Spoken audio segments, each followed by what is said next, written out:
नमस्ते सदा वत्सले नमस्ते सदा पितामह सर्वत्र नमस्ते सदा वत्सले इति अहं शृण्वन् अस्मि। किं तत्?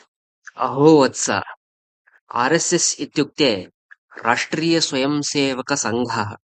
अस्य आरम्भः अभवत् 2519तमे वर्षे।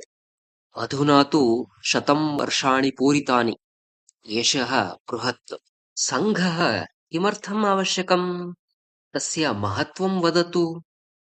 पूर्वं हिन्दवः विभक्ताः दुर्बलाश्च आसन्। अस्माकं संस्कृतिः परम्परा धर्मः च मानं न लब्धवन्तः।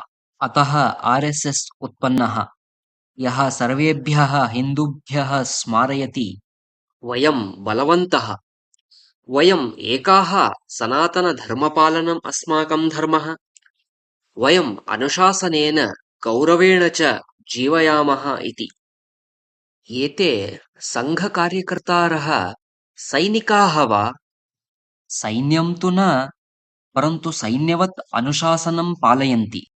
यथा नाम्नि एव अस्ति, तथा स्वयम् एव सेवार्थं स्वयंसेवकाः आगच्छन्ति। सङ्घः स्वयंसेवकेषु सेवाभावना, संस्कारं, दृढता च वर्धयति।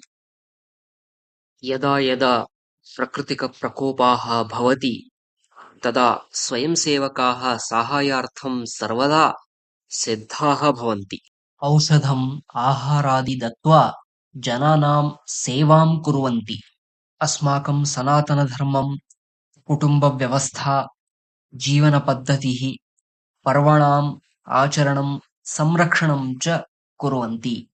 तर्हि आर्एस्एस् शतवर्षीयः, अधुना बहु दीर्घकालः।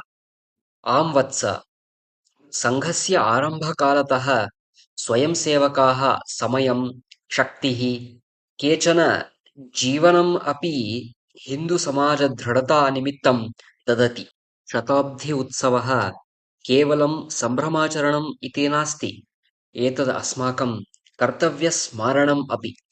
यदा अहं युवा भवामि, तदा अहमपि स्वयंसेवकः भवितुं शक्नोमि वा? निश्चयेन वत्स, स्मरतु, सङ्घस्य केवलं सदस्यत्वं न, अपि तु आत्मसम्मानपूर्वकं जीवनम्, अनुशासनं, समाजसेवा च